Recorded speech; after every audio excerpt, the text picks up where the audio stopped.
work won't show up on your paycheck, but it's not too late to fix that. So we're joined by sales expert and author John Livesay with tips on getting a raise in the workplace. Perfect. Good morning. How are you? Good morning, Tina. Good morning, Jordan. Great to see you both. We got Ashley over there, too, Hi. so she may chime in Ashley. as well. You have 5 tips, I believe, on how to approach it, because everyone is always nervous to bring up a touchy subject. You're so right, Tina, because we get a little stressed out. The first thing is to tell a story when you're asking for a raise. And like any good story, there's a beginning and an end. Once upon a time, and then the end. So when you have your story ready to go and you know what your opening and your closing is going to be, then you're much more confident in how you approach whoever you're asking for the raise. What kind of story are we talking about? Wait a minute. Yes. What is a story about what? Like inflation?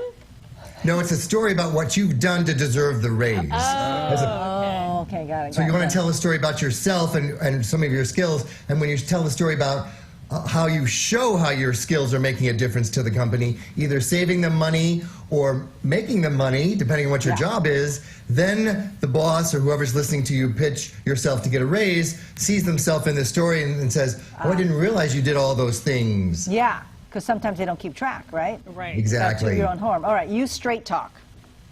Yes, because this concept of trying to confuse people, it's like you're putting people underwater. They're like, what are you saying? I don't understand. And the confused mind always says no. So when you use straight talk and are very clear about what you're here to talk about and why you deserve a raise, it makes it much easier for people to understand the 3 points you want to give them. All right, number 3, keep it short and sweet. Yes, this concept of talking and talking and talking, the clock is always spinning. So keep it short, and like we said earlier, you're going to get stressed out. It's just part of the process. But tell a story of when everybody was stressed out and how you turned it into something pleasant and sweet. Like if you spell stress backwards, it turns into desserts. Oh, right. I see. All right, then we have make it about them. Yes.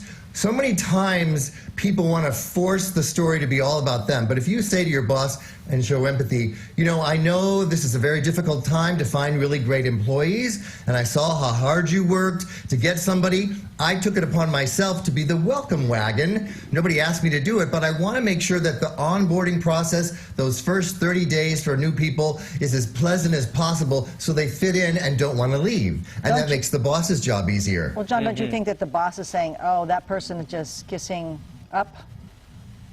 Well, the concept, if you do it from an authentic place and you are somebody who likes to welcome people, then it is something that you're just doing even if nobody's doing it. You know, when you're in a movie, instead of them saying, oh, this person is honest, they show a character in a story where they could steal something and not get caught, and they still don't.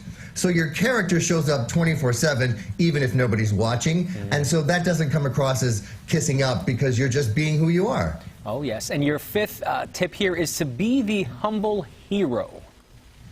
It's so true, Jordan, because while you're there to sell your story and tell your story of why you deserve a raise, coming from a place of gratitude for having the job, why you like the job, and telling a story of what you've done to make an impact on the company and how you see your job as part of a bigger whole and not just all about you, that you really care about the company and the values it's here for, then people are much more likely to want to give you a raise because they feel like you really care about them and the company. Got it. And you say it's good to ask for a raise in the first quarter of the year, which ends on March 31st. I know that was another tip. Yes, timing is everything, because you want to have these conversations before the annual review, because if you wait until they've already decided what percentage you're getting, there's not a lot of flexibility. So have the conversations early in the year while they're still deciding what percent to give you. Good to know. Good to know. Good stuff. Those are good tips.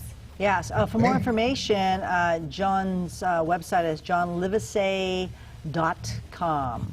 All right. Yes. Thank you so much. We appreciate it. Thank you both. Thank you all. All right. So I'm take care assuming now. it's a bad idea to go in and say, if you don't give me more money, I'm going to quit. It's probably a bad idea. Don't ever do that. John just hung up on you.